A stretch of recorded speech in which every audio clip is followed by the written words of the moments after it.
नमस्कार शेतकरी मित्रांनो, कृषी कल्याण युट्यूब चॅनल मध्ये सर्व शेतकरी बांधवांचं हार्दिक स्वागत आहे। सर्व शेतकरी बांधवांना एकच विनंती आहे, चॅनलवर जर नवीन असाल तर चॅनलला नक्की सबस्क्राइब करा, जेणेकरून शेती संबंधित असेच नवनवीन व्हिडिओ तुम्हाला आमचे सर्वप्रथम पाहायला भेटतील। तर शेतकरी मित्रांनो, चला तर व्हिडिओला सुरुवात करूया। तर शेतकरी मित्रांनो, बऱ्याच साऱ्या जिल्ह्यातील शेतकऱ्यांचा मोठ्या प्रमाणामध्ये नुकसान झालेलं आहे।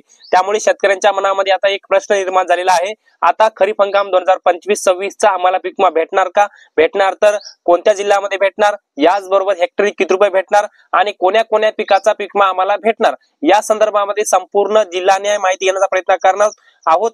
कोण्या कोण्या जिल्ह्यामध्ये हा पीक विमा मिळणार आहे, कोण्या कोण्या जिल्ह्यामध्ये पीक विमा मिळणार नाही, कोण्या पिकाचा पीक विमा मिळणार, या संदर्भामध्ये थोडक्यात माहिती घेण्याचा प्रयत्न करणार आहोत।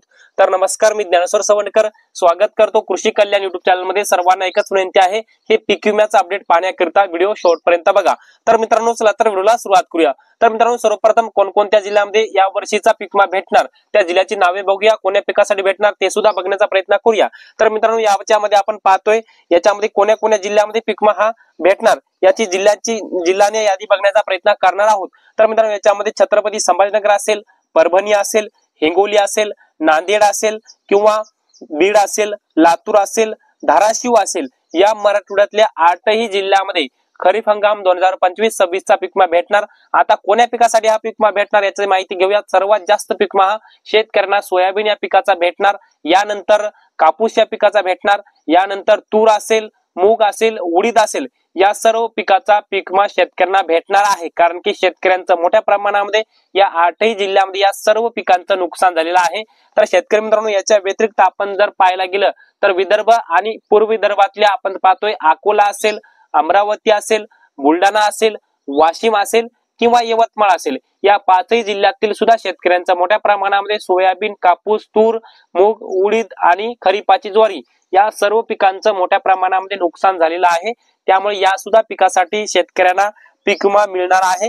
याच्या व्यतिरिक्त मित्रांनो, आपण पाहतोय की नाशिक विभागामध्ये सुद्धा जून, जुलै आणि ऑगस्ट, सप्टेंबर या कालावधीमध्ये नाशिक असेल, धुळे असेल, नंदुरबार, जळगाव आणि खास करून पुण्यश्लोक अहिल्यानगर जिल्ह्यामध्ये मोठ्या प्रमाणामध्ये नुकसान झालेलं आहे।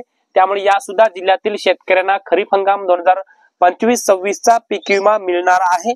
परंतु मित्रांनो, आता हे सगळ्या जिल्ह्याची माहिती घेतली, याच्या व्यतिरिक्त आपण पाहतोय भंडारा असेल, नागपूर असेल, वर्धा असेल, गोंदिया, गडचिरोली, चंद्रपूर असेल, ठाणे, पालघर, रायगड, रत्नागिरी, सिंधुदुर्ग आणि याचबरोबर या सगळ्या जिल्ह्यामध्ये या पीक विम्याचं वितरण होणार आहे।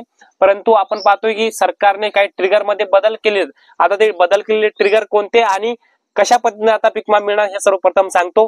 तर मित्रांनो, आतापर्यंत जो पीक विमा मिळत होता तो 4 ट्रिगर अंतर्गत मिळायचा, मध्ये पीक कापणी असेल, पीक काढणी असेल, मध्य हंगाम प्रतिकूल परिस्थिती असेल किंवा वैयक्तिक क्लेम असेल, या सर्व 4ही ट्रिगर अंतर्गत शेतकऱ्यांना पीक विमा मिळायचा। परंतु आता सुरुवातीचे 2 ट्रिगर जे आहेत काढून टाकलेले, त्यामुळे पीक कापणी आणि पीक काढणी अंतर्गतच्याच अहवालानुसार शेतकऱ्यांना पीक विमा मिळणार आहे। परंतु सध्या मोठ्या प्रमाणामध्ये शेतकऱ्यांचं नुकसान झालेलं, जसं की विदर्भ, पूर्व विदर्भ, मराठवाडा, दक्षिण महाराष्ट्र, उत्तर महाराष्ट्र या सगळ्याच विभागामध्ये शेतकऱ्यांचं मोठ्या प्रमाणामध्ये नुकसान झालेलं आहे। आता नुकसान झालेलं आहे म्हणजे कापणी आणि काढणीच्या जे अहवाल जे येतील किंवा जे काही अंतिम आणेवारी येईल याच्या आधारावर पीक विमा मिळणार आहे। आता त्याचा अहवाल मात्र 100% असं की 50 पैशापेक्षा कमीच या सगळ्या जिल्ह्याची आणेवारी येणार आहे। जसं की मराठवाड्यातल्या 8ही जिल्ह्याची आणेवारी 50 पैशापेक्षा कमीच येणार आहे, कारण की मोठ्या प्रमाणामध्ये शेतकऱ्यांचं नुकसान झालेलं आहे। विदर्भातही तीच परिस्थिती आहे, दक्षिण महाराष्ट्र, उत्तर महाराष्ट्रही तीच परिस्थिती आहे।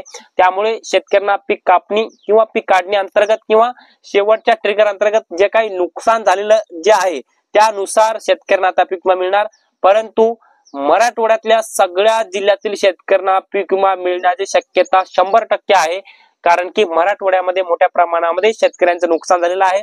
विदर्भातही मोठ्या प्रमाणामध्ये नुकसान झालेलं आहे, परंतु दक्षिण महाराष्ट्र आणि उत्तर महाराष्ट्रामध्ये थोडंफार नुकसान कमी आहे। त्यामुळे मराठवाडा आणि विदर्भ आणि पूर्व विदर्भामध्ये सर्वात जास्त हा पीक विमा शेतकऱ्यांना मिळणार आहे। मराठवाड्यामध्ये आपण पाहतोय सोयाबीन या पिकाचा सर्वात जास्त पीक विमा मिळणार आहे। अग्रिम तर मिळणार नाही, मध्य हंगाम प्रतिकूल परिस्थितीचाही मिळणार नाही। तुम्ही क्लेम केलेला असेल तर तो क्लेमचाही तुम्हाला पीक विमा मिळणार नाही। सरकार आता जे ठरवेल, विमा कंपनी जे नुकसान तुमचं ठरवेल त्याच्या आधारावर पीक विमा मिळणार आहे। परंतु पीक विमा 100% मिळणार आहे। आणि 25% जर द्यायचं ठरवलं तर हेक्टरी 12,500 रुपये सोयाबीनसाठी, कापसासाठी 22,500 रुपये, याचबरोबर तुरीसाठी 13,500 रुपये अशा प्रकारचा पीक विमा शेतकऱ्यांच्या बँक खात्यामध्ये जमा होण्याची शक्यता आहे, परंतु सध्याच होणार नाही, त्याला जवळपास वेळ लागू शकतो जमा व्हायला, परंतु या शेतकऱ्यांना पीक विमा मिळू शकतो. तर मित्रांनो, बरेच सारे शेतकरी म्हणत होते की दादा खरीप हंगाम 2025-26च्या पीक विम्याच्या अपडेट संदर्भामध्ये काही अपडेट असेल सांगा. तर नक्कीच हे अपडेट मी तुम्हाला सांगण्याचा प्रयत्न केलेला आहे. हे छोटंसं अपडेट तुम्हाला कसं वाटलं कमेंट्स मध्ये नक्की कळवा. धन्यवाद.